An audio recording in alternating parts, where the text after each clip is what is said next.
Welcome to The Essential Element, the Elements of Education podcast. I'm your host, Christian Page. I'm grateful to have the opportunity to be in community with you. Thank you for tuning in. And if you're not familiar with the work that we've been doing, we are aiming to have conversations that change the face of public education. The most recent conversation was with our friend Stephanie Skaggs. Stephanie is a longtime SOTA player, is also an individual who's from the city of Tacoma, finds her roots here, and finds her impact in school and education extremely important. She feels that investing in the young people in this space will actually bear the fruit of what our community will look like in the future. And Stephanie shares her opinion on how we should hold space for young people, on why mentorship is important, and how she does that in her practice while she's teaching. So thank you again for joining us. You could have been anywhere else in the world, but you chose to be here. And without further ado, here's our conversation with our friend, Stephanie. So our school, we really believe in relationships, and that is emphasized through mentor group. And so I wholeheartedly believe in that. What do they need? I have to be able to answer that question. And that takes a little bit of time. The biggest teacher, I think, is failure. The brain works in failure. And those failures are actually synapses rewiring themselves in your brain. And think about where you want to be. Because when you find your place, you find your people. And our purpose is attached to people. You know, when there's a phenomenal teacher, when there's a phenomenal educator, when there's a phenomenal mentor, one of the mistakes that we make is we make it look too easy. Like, everyone sees the shining moment on stage. No one sees, right, like the hard time spent. You gotta kick us off. All right, awesome. Well, Stephanie, thank you for joining us today. Thank you for being willing to share some knowledge with us. Yeah, and for how sure. Awesome, right, that you get to be at a party with both Zach and I. It's exciting, yeah. We're excited to have you be a part of this. Mm-hmm. We're excited to pick your brain, get some good knowledge from you, and also understand, right, like what in this mentor framework has worked for you. But before we do any of the fancy stuff, Yes. We're interested in who is Stephanie Skaggs? Yeah, well, that's like a big existential question, but I'll give it a stab. I am a graduate of Tacoma Public Schools myself. I actually grew up about a mile up the road from this very location. Wow. The Point Defiance Park was my backyard growing up. So I remember I went to Wilson High School, now Silas, and a lot of my friends went to SOTA. And I was kind of thinking about, it's a pretty new school at the time, so I ended up not going. But I remember hearing like that they were building SAMI when I was in teacher college. And I remember saying, I was like, that's my favorite place on earth. I love Point Defiance. I love SOTA. And I was like, I want to work there one day. So I kind of like, Babe Ruth like pointed and called it. The stands. Yeah, I kind of Babe Ruth called like this life that I have right now, which is that like many years after the fact, I did end up working here. So I've been an English teacher here at SAMI for 6 years now. And I love it. I'm really passionate about what we're doing and the work and Tacoma in general. I'm a third generation Tacoman. I'm one of 4 kids. My dad's one of 6. We all went through Tacoma Public Schools, and I'm a very, very passionate lover of this community, and I really believe in what we're doing and supporting our kids. So that's like the small Spark Notes version of my life, I guess. Can I ask you Tacoman to Tacoman? Yeah, absolutely. What is your favorite thing about Tacoma? Tacoma, the best thing about Tacoma, this is like the corny answer, but it's the people. Yeah. The people are the best part by far. I've lived other places. I've been other places. I've worked with other kids, but it's just not the same.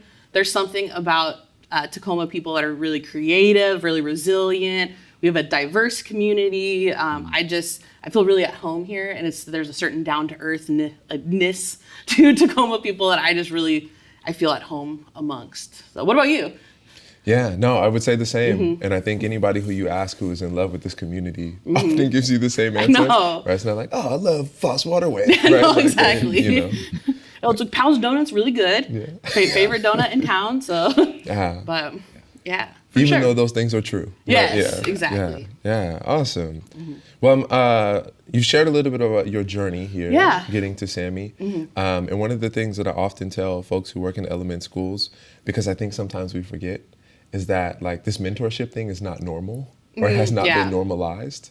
So if you could, like, what has been your experience operating in the mentor framework, working with the same group of students over time? What have been some of your favorite outcomes that have come from it? Yeah, for sure. So I've worked at more traditional schools too, and I've gone to traditional schools, and I really like those. And some of those have even had advisory group models, and I think that those can be pretty successful. But at our schools, what I find to be different than any place I know of is that mentor group is the most important thing. It's more important than our academic classes, which for some people is like a sacrilege, but it is the most important. It's the foundation of our schools, and it's treated that way. And I definitely treat it that way. For me, I always tell my parents, like of my mentees, if you email me, you're the first person I'm responding to, like above my boss, sorry. But it's true. Like if my mentees' parents, because that's the most important thing, right? Yeah. Like they are, that's the culture of the school. They're your little family in the school. And the longer as a teacher I've been here, it becomes more and more true in that way. Like mentor groups develop their own their code. It's like a family, genuinely like a family. I have half of my mentor group sessions that I have graduated students from my mentor group come back, from college and visit and talk. It's one of those things, like once you are in my mentor group, you're part of that forever. And I think that that's something I don't think exists other places, or at least I haven't seen it. And I think that through that form of kind of like community, I think a lot of kids find investment that they might not otherwise have found, Like I was a student myself. I was pretty engaged in school. Naturally, I did student government, I did theater, I did all kinds of stuff. And for me, I was able to find those things, but I don't think that's the usual or the standard experience for most kids. So mentor group gives kids that community, that sense of belonging on day one of camp. You're like, this is your crew, So I think that has been, to me, the most beautiful part about mentor group. I don't know if I answered all your questions, but no, you're landing the plane. Okay. Right, and I love that you've touched on this idea of like relationship that exists during that time, and then also talking about like alumni, right? Yes. And I'm curious, right, because one of these focuses for us is this idea of like navigating the future. Yes. Right, and so I'm curious, like, how do you think that mentor group has prepared young people for what their post-high school life looks like? That's a good question. And that is the one element of the framework that I'm really passionate about personally, because I do think our school system right now does a disservice to those kids that are like in that 18 to 22 demo, which I don't know, but that's a tough time to be alive. That's a really tough time. And our school system for 13 years, we hold these kids, we like watch them, we support them, we're available all the time. And then the second they graduate, it's like, good luck, right? So something about mentor group, it provides this safe person that this person can still reach out to, because those days are hard. I'm sure you remember. Can't speculate, but it was that's a tough time for people. So I think that having that continued mentorship through those hard decisions that people are making after they graduate is really critical. And for me, has been really cool. Like I get emails in the middle of summer like, my dorm deposit didn't go through. Can you help me with this? Like, and I'm like, email this person, Those are the types of things I'm fielding. And I really like doing that. Cause to me, I'm a big picture person. Like what are we doing? Yeah. Like, what are we doing here? We're trying to prepare kids for life. And if what we're doing is like really, teaching them the traditional curriculum and then saying goodbye forever, what does that serve? So I think I grew up in the 90s, and for me, when I was in high school, the message that I was like drilled into my head was like, if you don't go to college, you're kind of hopeless, or you've already decided this path that you're going to be on and it's never going to change. So don't even take a gap year. Don't even like wait. If you don't wait, you might never go to college. And it was this fear that was preached around it. And, to a certain extent, I get that. Like you want to continue your education.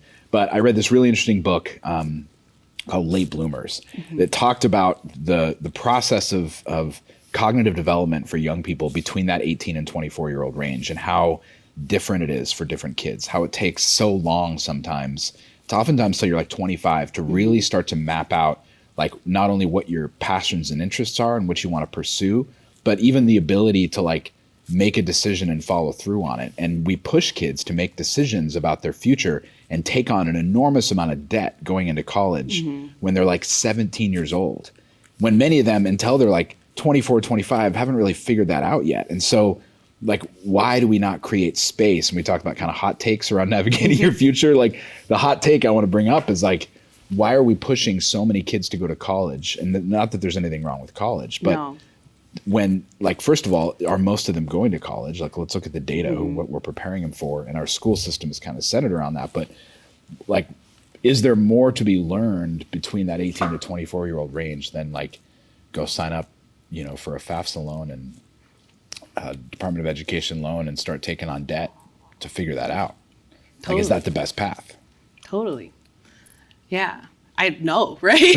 Not necessarily. I mean, college is a great option, but it's an option. Right. And I don't think that's what our kids are hearing. Because every year I've been talking to seniors for almost a decade now, helping them make plans for post-high school. Right. And that's what you hear from kids who absolutely hate school, don't really have like any idea of what they really want to do. Exactly, yeah. And they still are like, well, you know, I want to go have like the dorm experience. And you're like, there's a lot cheaper ways to go have a good time. You can actually get paid to have the dorm experience in a lot of places. Yeah. Exactly. So there's just so many options. And I think, like, speaking from myself as someone who came, like, I grew up in this town. I come from a more lower income family. I'm a first generation college student. What I will speak from my personal experience and those of the people I know is that we just you can't see, like, you don't know what you can't see. Right. You know, if you talk to kids about what they say they want to do after school, they have a limited scope of understanding of what that even is. Right. Because you don't have access to see it until you are doing it and you're out in the world and you're meeting people, you're networking. Yeah. And so this idea that when someone's 17, 18 years old, they have to like say, I want to do XYZ job, they might not even know the job that they'd be best at. It might not even exist yet. Yeah, exactly. So that is, I think there's the fundamental problem in our system when we're setting kids up just to go to that 4-year path. And it's not even, to me, it's not that we shouldn't set up kids, because there's definitely a handful of kids. Like, you're going to be a lawyer, you're going to be a doctor, an engineer, like that's definitely the next step. And there's absolutely kids that are 18 years old, I know exactly what I want to do, and they should be empowered to do that. I guess my problem is when the entire K-12 system is built around one goal, and that goal is to get into a 4-year university, and that's what we measure, right? Like, we collect Vannies. We say how many kids are accepted into the next institution. That's the measure of metric for success that we use. And the system is built towards that. What percentage of kids are actually doing that?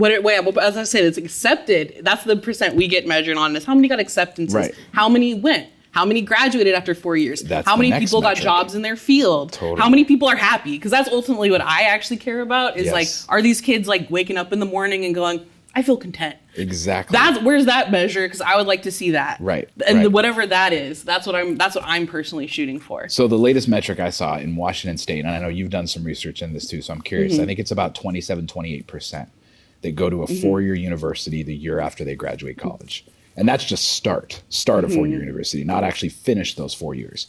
And so for me, if we're building an entire education system in high school around the 27%, what about the other 72, 73%? Like, what are we building for them? And how does the system serve what their next step is? That's my question. It's a great question. Yeah. Right. And there's so many factors at play. I think one of the problems, right, this is something I self-reflect on as a teacher, is like every teacher they went through that traditional college route. So so that is your scope of experience. Like the advice that a traditional school teacher is giving a student is, it's correct. This is what worked for me. That's what worked for me. That's what got me to this point. If I could do it over again, I still would have gone to a 4-year college. Totally. I probably would have too. Yeah. I loved it. I enjoyed it greatly. I had a great time. I learned a lot. I had a lot of value in that. But if the only perspective you're getting is from people like me, how are we serving that majority of kids for whom that isn't the path that they want to go down? Right. Well, and to me, this gets back to the mentor framework, because then it becomes, how are we making space for navigating your future and really understanding what the options are and really creating that? Do you feel like as a mentor, like in making space in mentor group and having those conversations with kids, how do you provide space for those kind of conversations and like walking kids through that experience of thinking through what all the options are, really evaluating, like, because they need a lot of hand-holding, right? Like most kids, they're just doing what they're told. Like a lot of kids, like you said, if they haven't seen it and they haven't experienced it, if their family went to college, they're probably going to follow in the same footsteps. But if they haven't, like, what does that experience look like? How do you walk kids through that as a mentor? So there's a couple of different things. I think the biggest part of mentor group and what makes it successful in this arena is the fact that we get to know them for 4 years. Yes, so it doesn't, so every interaction I have with a kid is not loaded the way that I remember like maybe a conversation with a guidance counselor would have been, like sit down and have a really good conversation with them about what you need. No, I'm seeing these kids every week for years. So maybe I knew them through their phase where they said they wanted to be a veterinarian and then they wanted to like be in the NBA. Like I've known them for years, and then we're like having those conversations, and it's like, and then they have other older students that are being like, really, you said you hate biology. Like, do you really want to be a vet? That's a lot of biology classes. Exactly. You know, like those conversations happen the same way that I think like in those families that are of kids, of people who had gone to college, they're having those conversations at the dinner table that I didn't have. And I think those take place in mentor group a lot of the time. Yeah. And also we're just like, we're entering into this world that's changing at a really rapid rate. And so understanding that like we need to be comfortable to pivot and to change, I think that's one of the most important pieces of it. Rather than instilling that ethic into kids is really important too. Yeah, you just hit on something. Christian, I want to know what you think about this, man, because that's huge. We're entering into a world that is so rapidly changing. How are we preparing kids for that? I feel like in a lot of ways, this education system is still stuck in the 90s. Oh, at least, like, this is the path, this is where it's going. And we're looking, I mean, you look at a lot of tech companies are dropping their requirements for 4-year universities for hires because they want people that are part of a team, that have built something, that have gone off and started a business, that have had that experience, not kids that have necessarily gone through the same motions that every other employee or every other applicant has gone. Absolutely. Yeah, I'm in Facebook groups and stuff of other teachers from around the country. Yeah. They're still teaching the same books in their English classes that I read in school, that my dad read in school in some cases, you know, and thinking about the world they're about to enter into, how relevant is some of the stuff that we're doing. Not to say that those fundamentals are inherently bad or unhelpful, but it does feel like it's not keeping up with like the nimbleness kids graduating today are going to need in this economy. They're going to need skills. They're going to need to be good with people. They're going to need to be coachable. That's what employers are looking for. Yeah, absolutely. That's what they need. And that's not what, like, honestly, I'm seeing some of the kids we have at this school are the smartest people I've ever met, period. Like some of the kids, I love SAMI kids so much. They're some of the coolest kids on earth. But some of the smartest kids I've ever met, and this is any school, all they care about is, I want to get the best SAT. How am I going to get that 4.0?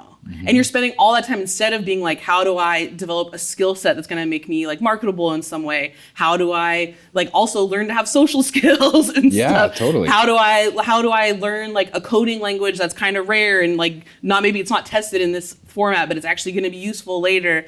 That's the stuff that employers are looking for. And that's the stuff that some of our brightest minds are not being coached to do, because it's just not the way our system's set up. So one of our adjuncts at SAMI, Jason, he works for a company called Ansys. They like make engineering software that like physically models different environments and stuff. And their software is used by all the big tech companies, you know, SpaceX, Apple, Google, Tesla, everybody.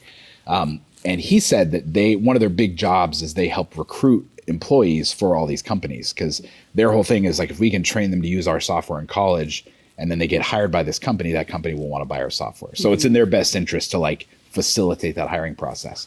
Reason I bring this up is he said, I'm like, where do you do recruiting when you go to college campuses? Do you go look at like the dean's list? And he's like, no, we don't even care about the dean's list. We go to the teams. Like a lot of colleges will have like F1 teams or robotics teams that are competing. That's where we go. And we'll find the kid that has like a C average, but he's like captain of the F1 team and helped build the car and actually won the competition. We want kids that are a part of a team and know how to work together, because that you can't coach. We can train them how to use the software. We can train them the physics, like run them through a course online and make sure they pass, whatever. What we can't do is train how to coach people, how to be a part of a team, how to collaborate. That's way outside of our realm. Totally. And the technology is changing so fast too. So whatever kids are learning in these schools is going to pivot throughout their career. And it's like, can you keep up? Can you learn? That's the stuff that matters more than any of it. Like UW, for example, it's the computer science program at UW has become more competitive to get into than an Ivy League school, which as someone who's for most Ivy League schools, but quote, it's, fact check it, feel free, but it's very, you're probably right, it's so competitive that I've had students with 4.0s and just amazing resumes knock it in. Yeah. And like, as someone who born and raised in Washington, that's bananas to think that a Washington public school is that competitive. And I have some kids that are so smart, so good at computer science, so passionate, not getting in, and it really crushes them. Yeah, totally. And I've been out there talking to people in the field who are working in these comp sci industries, and they don't care. I was like, do you care if someone went to the UW comp sci program or one of these more prestigious programs? And they're like, no. Yeah. But especially once you're a year or two into your career, they probably don't even care. Of course. So that's like, and that's just not a message that I think is trickling down to kids yet. Right. Yeah. Yeah. Anyways, how are you doing? Yeah, I'm good. No, there's a lot of thoughts swirling because I like, in my experience in working with, I do a lot of consulting with organizations, and the thing that they're looking for oftentimes is soft skills or intangibles. And they don't even use the term soft skills anymore. Yeah, I hate that term, soft. It's like, so it's not soft. To navigate like hard conflicts. Those are hard ass skills. Yeah. Come on. Yeah. No, I mean, they're naming them as essentials. They're naming them as, like whatever you'd like to call them. But I think that that's a thing that's missing. And as we talk about systems, like I think about, how a lot of tech companies operate, or like the thing that I always go back to, and this is the dichotomy for me, right, is like there's Netflix and there's Blockbuster. Right. You know what I mean? Who pivoted. And who pivoted. But everyone else, you know what I mean, who is looking for young talent in a war for talent, right? Because everyone wants to hire the next best, right? Is always, they have a For You page in the same way that Instagram does. Yeah. Right? Like, it's what are your personalized. interests? What are the ways in which, what are the skills that you have? How can we put those skills to use, et cetera, et cetera? And like you're saying, in the antiquated model of like, let's get into this four-year university, there's no responsiveness or using the individual or the end user as the driver to where it is that we're going. I don't think that model is effective. And it feels strange to me because everyone else seems to have like caught the wave. Like, and we still kind of find ourselves Blockbuster. And the kids are internalizing that into their self-esteems, which is something that's another big point. That's the part to me that is really hard, is because I see somebody, I'm like, you don't understand from my perspective how awesome you are. Right. Sure, you didn't do awesome on that test, but that doesn't mean you're not the smartest kid in like that I know. Oh man. And let's talk about this for a minute. It's tough. Identity, right, gets wrapped up into this. Yes, 100%. They're like, I'm not a math person. Like that is I hate or whatever, insert whatever it is. Right. I'm not an X person. And I think our school system, as it's set up right now, encourages that, for people to internalize that like into their bones. I can't do this. Really limiting language. Yes. And it's detrimental as someone now, like I'm in my 30s and I'm growing up with a lot of my peers. I'm like, you're one of the smartest people I know, but you didn't pursue your dream because you had some idea of yourself that got implanted when you're 14 years old into your head about what you are and what you're not. And that's really damaging. It is, for sure. Yeah, and identity comes from acceptance, right? Like you start to think, do I have the skills? Do I have the pieces necessary to be accepted into this community? And even just, using the term acceptance like you're being accepted into college, but really thinking that you even have the cut scores or the grades to be accepted into that community, you start to think that I belong. And the idea of belonging, getting back to mentor group, the purpose of mentor group is to make the experience of everyone belongs, even if they don't have the same set of skills, they don't match the same. And I feel like the Blockbuster model of education, to use like a pretty hot take term, is like you have to fit this exact mold to belong. Instead of, you belong because of who you are and the uniqueness that you bring to the table, not because you've performed a certain degree. And what does that do to kids, like when they experience that? Like, to me, what this gets to, and this is the core of it, is like, why do we do public school at all? Like, what is the purpose? I grew up with the idea of like, oh, public school is so, you can get a job. Totally. Like, oh, if you go to school, you do your job, you like get good grades, and you go to college, and then you can get a good job. And that's why we do public school. I don't think it's why we do public school. First of all, like, kids call BS. They're like, I saw all my older brothers and family, they went to four-year colleges and they don't have a job, or they can't find a job. They didn't work for them. And so for me, it's like, why do we even do public school? What is the purpose? I'm asking the group because I'm curious what you guys think. Yeah, no, that's above me. No, it's not though. I mean, like, you're part of it. I mean, the reason why I participate, Yeah. right, I think is so that students can have confidence in navigating their own future, right? I don't get to make the call for like why. I don't get to answer the existential question, but the reason why I'm present, Yeah. right? The confidence is the most important thing to me. Yeah. And I think that, like, to that point of your self-esteem, like if I can see myself as a person of value, I know that skills just come along with it. I know the neighborhood knowledge used to always be, right? Like it's in you, it's not on you. And if I can understand the in me, like picking up skills is easy.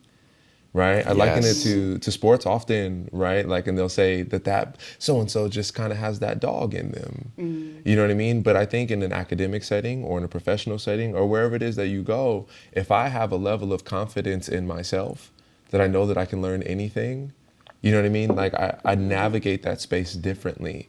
And I think confidence oftentimes is the X factor. And like when we have that space or that bar or that measure, or and it's only one unique space, right? Like, and students start to lose that confidence, you can kind of see the light bulb go out and the trajectory change. But for the students, right, like when you watch the light bulb moment, and I find myself in creative writing spaces, and at SAMI, it's really funny, right? Because, right, like you have students who, that are often like following formulas all of the time, and then now asked, well, what do you love? Like, what would you like to write about? And when the light bulb switches on, like I think specifically about one student in this last semester, and they're like, I can do this. I know how to do this. And here's all of the other knowledge that I can now apply to this. Yes. And they just showed up as like one of the best individuals in the poetry slam with no interest of writing poetry at the beginning of the semester. I know poetry is probably not the mark of the greatest individuals in the world. I think it is. No, actually, I think it's up there, yeah. Right? But like, you know, that's the thing for me, right? If you can walk away confident enough to know that if you don't know something, you can learn it, and confident enough to know that what you know up until this point actually has value, right? And just from the simple fact that you're breathing, you're important, right? Then I think that we've done our job. So here's what I heard you just say, which I think is pretty groundbreaking. The blockbuster model is that skills produce belonging, which produces confidence, which produces acceptance. Yeah. Right? Versus what we're talking about is acceptance produces belonging, produces confidence, and that produces skills. Yeah. The skills come at the end. The skills aren't the prerequisite to belonging. If you can create a sense of belonging, you'll pick up the skills. You'll find what you bring to the table when you feel like you belong. Yeah. But if that's the prerequisite, then you're always going to be left out of the conversation. So how do you create space so that everybody feels a sense of belonging and has that confidence, and that will produce skills? Yeah. And I think that that's the mentor framework, for one. And 2, I don't think that the idea is groundbreaking. No, right? it's like, not. That's Maslow's. That's right. Totally. It's like we've known this. I think that there's a sacred stone in whatever society, right, that would say that you have to belong to the place first. Yes. You know what I mean? Yeah. Like, and I don't think that that's groundbreaking at all. I think that like we haven't. I don't think it's something that we don't know. I think it's something that we have to remember. Yeah. Oh, yeah. You know absolutely. what I mean? Yeah. Like, I think that's something we have to get back to. And I think, you know, and I don't want to take us down this tangent, but I think that societies that have existed before the United States have understood that. For sure. Right? Like, even societies that have found themselves integrated into the United have understood that, right? And I think we lose that spirit of collectivism when everything becomes individualistic. And did I get into the Ivy League school? And did I make it into the computer science? And am I the valedictorian? And right? And I don't think that any of those things are bad. Like, yay, accomplishments and gold stars. However, what does that mean for the collective, and what does that mean for your ability to be in community with them? Because like in this in a collective framework, people being different and having different strengths is powerful. Instead of being like, well, you're not good at the thing you're supposed to be good at, which is these 10 traits that make a successful person, you know, which is what I grew up in. I mean, I was a very traditionally successful student. I was a 4.0 student of my high school. And it was like, I always tell my kids that are in this boat, I'm like, the day after you graduate, you kind of like step outside of the Tacoma Dome and you go, okay. Like, now what? That was what? Like, you expect to have this like rush of like feeling like it's supposed to be a movie or something like that. Yeah. But you're like, no, I'm just another like person out in the world who has to figure it out still. Nobody else cares. Still, no matter, I did everything you said. Now I still got to just figure it out and figure out what my values are and figure out what my strengths are and figure out like what kind of life do I want to build for myself. No matter who you are, those are the conversations you have to navigate. Yes. And in a community that's actually supporting you to figure those things out, it's a lot more successful than this cutthroat, competitive situation, which is one thing I really like about our school is it doesn't feel competitive to me. Right. Our teachers don't feel competitive against each other. We're all on a team, which is not something I've seen at other schools where there's always like, oh, I want to be the quote unquote best. No one here says that. We're like, let me help you, right. you know? And the kids kind of have adopted that too. There's a lot less competitiveness here at our schools than other places. And I think that makes everyone like kind of grow in their unique, whatever that is, unique strengths. Well, it's across the organization. And I think the idea that you are stronger because of the diversity, not because of yourself, is a hard thing to grasp, right? Because our world, our society, well, I would say like capitalism kind of preaches that idea that, you know, you are stronger by yourself. And if you can push above everybody else, you'll be the strongest. Instead of saying, if I settle back into my community and recognize the strength that I have around me and we create tighter bonds, we all together will be stronger. That's a hard thing to like settle into. And it's a lot more fun. You know what Of course. I mean? And it's like a breath of fresh air. It's like, oh, I don't actually have to be the best. I can just settle into my place and find out what I contribute to the team. Yeah. And be excited for the people I love and care about when good things happen to them. And it's just, it's good in every way, but our culture does not necessarily support that on a broader scale, which is sad. Maybe it's not even just culture, because I'm like, I have 2 kids and my daughter all the time struggles with this. She's like, why does my brother get what he wants? Like, we have this thing where like if you like show up on time every day to school, that week on Friday you get ice cream. And so like, you know, last week my son did and my daughter didn't. She was late a couple days because she didn't get out of bed on time. And so we're like, you don't get ice cream this week. And she's like, it's just not fair that he gets something I don't, you know. And it's like part of human nature to feel like you want to just like everybody gets the same. And you know, it's not about the collective whole. What do we all get? It's about what do I get? Yeah. Well, I'm kind of settled on like why I think school exists. I don't know. What do you think? Why do we do public school? Why do we do public school? I think it's like preparing people to be adults in the world that are functioning and creating a world that we actually want to live in and that is sustainable, both like from a mental health perspective and environmental perspective, like let's keep the future of humanity going, right? It's huge. Our responsibility is enormous. I think about it every day. Yeah. Right. We have this beautiful opportunity to be with the like future adults and help them shape their own conception of what is important. And I think that might be a little too esoteric or something like that, but that's how I feel. Yeah. I guess my question is, why do we do public school? Public school. Like, it's a social justice issue, right? Like everyone deserves a right to have access to these resources and have the ability to do whatever they want with their life. What about for you, Christian? Yeah, I'd say the same. And I also think that there's a collaborative nature to that. Yeah. Right? Like I think about one of my favorite scholars is Jeff Duncan Andrade. He runs the Roses of Concrete School in Oakland. And like he gives the really plain example. He's like, in most schools, right?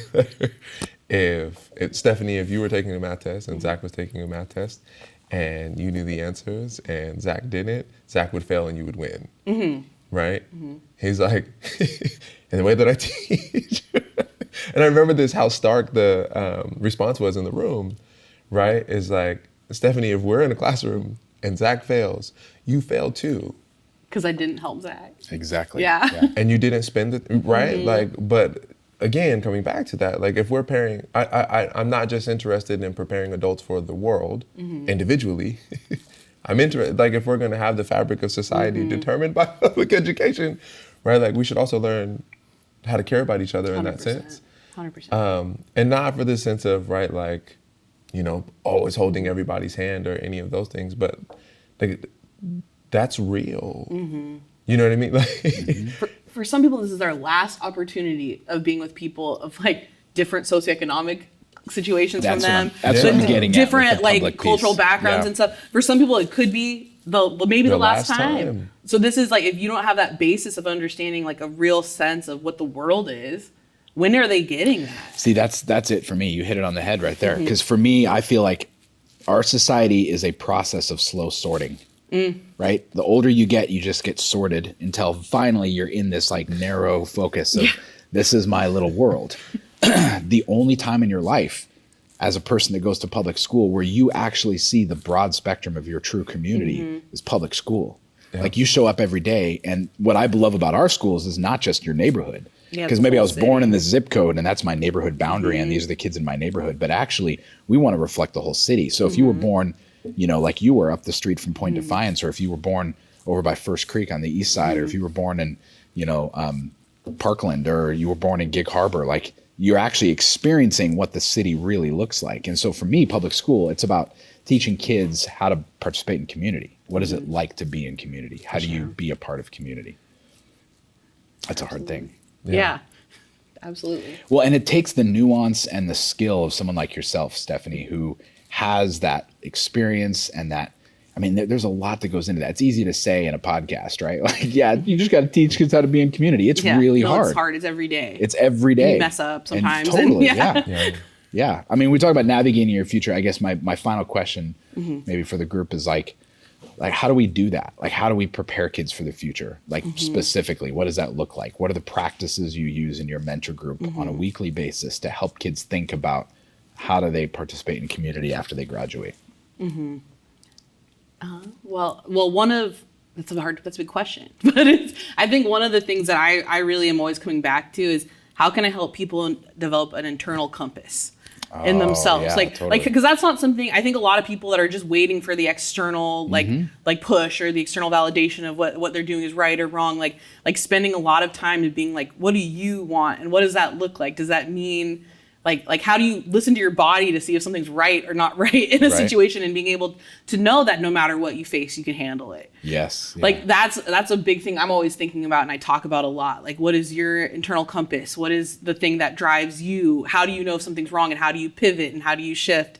And I think that that's the skill right now that is really important for someone to navigate life after high school and figure out if they want to go the traditional college route, which again is great. I love helping. I love helping people with their college essays. It's great. It's super fun for me. But for some people, that's not the case. And I think it's just it's the conversations, it's the questions, it's the really getting into them, being the metacognition of self-reflection, and them being able to really do that young. Because I think, I don't think my generation was really taught that, or that wasn't really instilled in us. It happened when you were an adult. Was the first time where you're like, wait, do I like this? You know, is this even what I'm working towards? And that's why almost everyone I know has pivoted their career 4 times by the time that they're my age. So I think that might be it's a daily thing, but it is that thing of being what is it in you? What is driving you? What is, how do you self-reflect? So building those skills of self-reflection is really, really big. Yeah. I love that idea of building the internal compass. Yeah. Because that's the goal of every parent, right? You're you just hope that someday your kids will just be able to figure it out on their own. It's they're not going to need you all the time. Yeah, because they're not me, and our thing is different, you know? Exactly. Sometimes I'll tell kids, I'll tell you what I would do if I was in your situation, but that doesn't necessarily mean it's right for you. Right, absolutely. So. I agree with you so much, and I think the thing that has been really weighing heavily on me is that my best form of teaching is actually how I live. You know what I mean? I think that modeling is so important. I think sometimes, in education spaces, we forget that the content is not actually the content. If we're talking about these essential skills, or the way that we interact in community, or the way that we love, the best way that I can do it is by modeling it. You know what I mean? Because I've watched with my kids at this point. And my kids are little, right? Yeah. But they're receptive. They're sponges at this point. And the way that I deal with my stress is the way that my children have started to deal with theirs. Yeah. You know what I mean? Or vice versa. You know what I mean? Totally. You get where I'm going. It's the classic thing of kids don't listen to what you do or listen to what you say. They just do what you do. They watch what you do. That's true. Yeah. That's very true. And modeling, one thing I like about our schools is there is there's not as much of that power dynamic that a traditional teacher has with kids. I'll tell the kids, I model apologies with them. If I've messed up, if I said something in an incorrect way, or if I heard, you model apologies, you model if I'm not having a great day, I'll tell them like frankly, I'm like, I'll be honest with you, I'm not having a great day today, and we'll talk about it. Like I won't be obviously within professional bounds and stuff. Of course, yeah. But just being real in that way and being able to model failure, which is something that like as a recovering perfectionist, I never saw really. Yeah. You think people are just doing stuff perfectly out in the world. And so, right, like you do, you're just like, oh, I'm the one messed up on this. No, failure is like such a critical part of being human. Right. Yeah. If kids can leave school and just be like, failure is good and I can learn from it and move on, like that is such a huge lesson. Oh man, if you could have taught me that, because Yeah, how much time do you save? 42, I'm still trying to figure that out. Right? Still Right? trying to get the ratio of like, what's the right ratio of failure? Because right now it feels like about 10% success, right? But it's still success. There's Right. still a forward momentum Right, there, right. right? Yeah. Which for a lot of people, it's just so immobilizing. Like you're like Right. the fear of failure is like, guess I just won't do anything. I won't put myself out there. You know, I won't apply to that college because what if I get rejected? What if, who cares? What if you do? Yeah. What if you get accepted? I tell kids, I'm like, what if you get accepted to every single school you applied to? That means you never tested your upper limit. Right. That's kind of a bummer. Yeah. You'll never know. Totally. So I think that's like a resistance to failure mindset is really important to develop. Absolutely.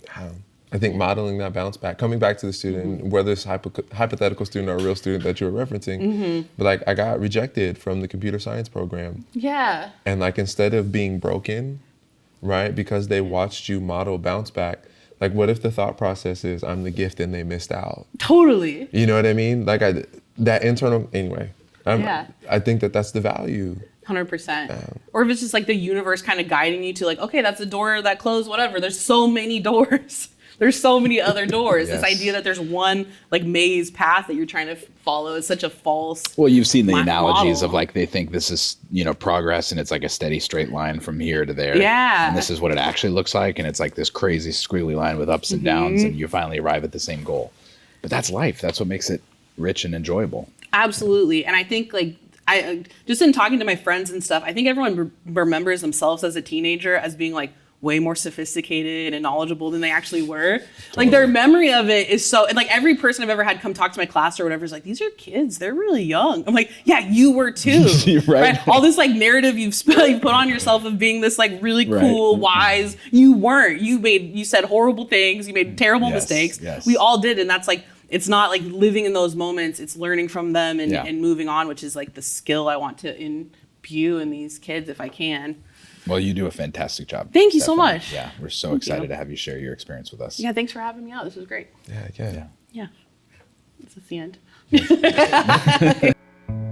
Elements of Education is a 501c3 nonprofit organization in Tacoma, Washington, dedicated to changing public education to better serve the specific and diverse needs of students in our public schools. For more information about how you can support the work that we do, please visit elementsofed.org, or you can find us on Instagram at Elements of Education or on our website,